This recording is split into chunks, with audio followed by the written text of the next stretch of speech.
Raise your hand if you never want your audience to look like this. Like this, Doug. Like this. Thank you. All right. I never want your audience to look like that either. In fact, if I have it my way, every time you and your teams get up to speak, you'd be totally confident your message would hit the mark. Your audience would be so engaged, they would even think about looking at their phones.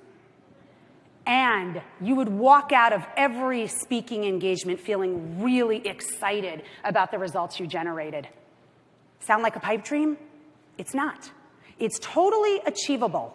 And in today's day and age, where everybody has a message and is vying to be heard, and you and your teams are fighting commoditization, being the kind of leader that can compel others to sit up and listen and take action is no longer a skill set that, well, that's maybe nice to have. It's actually a critical practice development tool. Why? Because leaders who have that skill set give themselves a distinct competitive advantage. And that's true whether you're going for a promotion, you're speaking to recruit advisors, or you're speaking to bring in business. And perhaps even more importantly than that, leaders who can speak that way have the best opportunity to make the biggest impact on the lives of others. I created a speaking method called the Crazy Good Talks Blueprint. The blueprint is a blue ocean strategy for my clients. It gains them a competitive advantage. It opens doors, and it brings in business at a very accelerated rate. And as you can see, there are 11 pieces in the blueprint. Each one produces game-changing results. Now, on the LAMP app, if you want an overview of the entire blueprint, I've created a white paper for you. But even better than that, if you join me this afternoon at 2:30, I will be in the, sounds like the back of the bar. I'll be at the back end of the exhibit hall, okay? If you join me there, we're going to go deep on 2 foundational pieces. So specifically, you're going to walk out with immediately actionable content. You're going to know how to captivate and hook any audience from the very first words out of your mouth.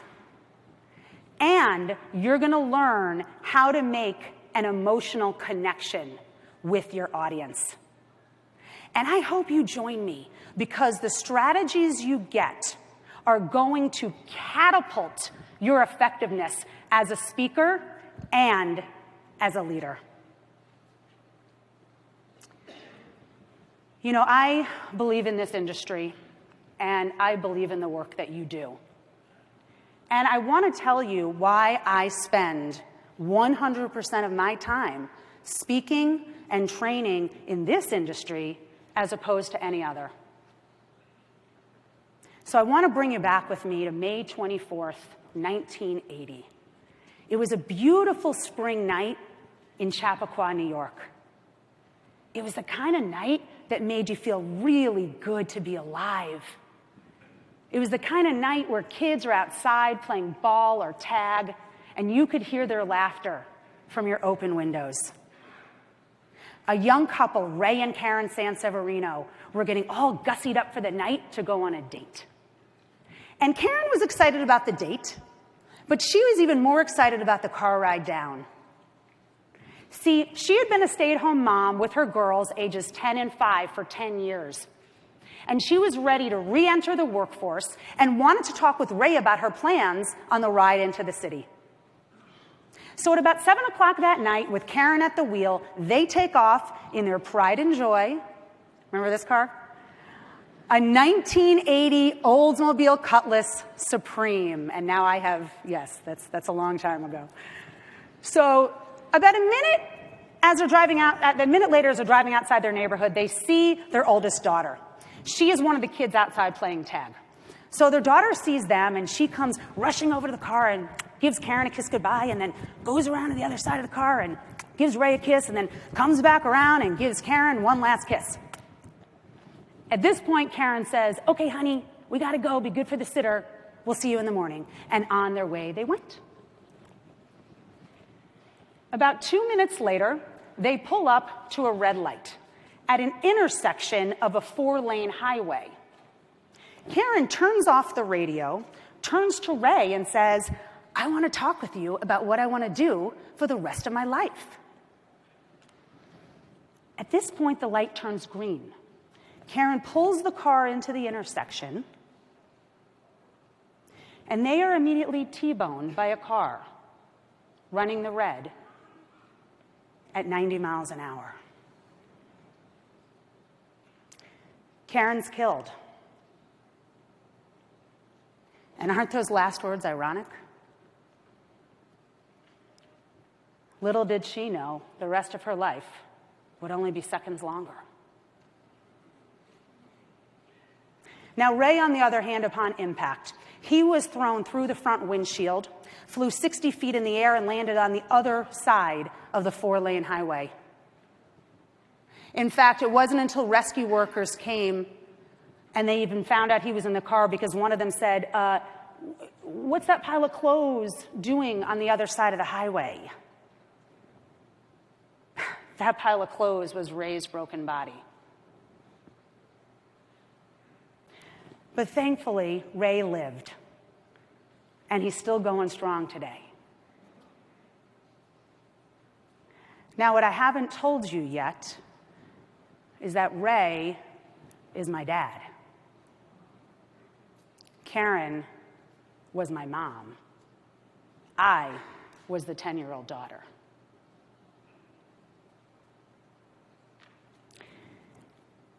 As you can imagine, losing my mom that way has had a profound effect on my life. And one of the ways is that I learned at an early age that life can change like that. One moment, I am kissing my mom goodbye for what I think is the night, and I have never seen her again. One of the ways that this has affected me as I've grown into a woman and a mom myself is that I have become a very strong advocate for proper financial planning. Unlike many 30-year-olds, when I found out that I was pregnant with our first child, one of the first things I did was drag my husband to our financial advisor to make sure we had what? Life insurance. Do you know that's not normal for 30-year-olds? Adam was talking earlier about a mom buying like life insurance from Alexa on Amazon. That would have been me, right? But what I've realized is that most people, if they have not had a life-changing event, they don't think anything bad can happen to them, and so they don't plan. They are vulnerable. There are countless people in and around your communities right now with assets to invest and assets to protect who are just one tragedy away from complete financial devastation. They need your help, and they need the help of your teams.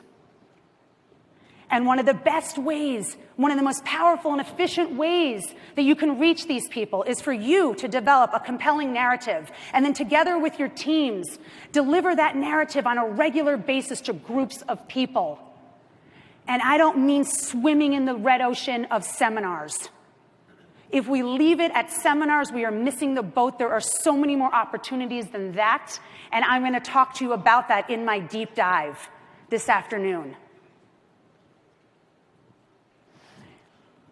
A crazy good talk is one that engages the mind, moves the heart, and inspires action. So on a scale of 1 to 10, I want you to just check in with yourself for a moment. How skilled are you at creating presentations and marketing messages that hit those 3 elements? How skilled are your teams? If you said anything less than 10, and you don't want to swim in the red ocean, you truly want to swim in the blue ocean, then I look forward to teaching you how to be a crazy good speaker, and I'll see you at 2:30 this afternoon. Thank you.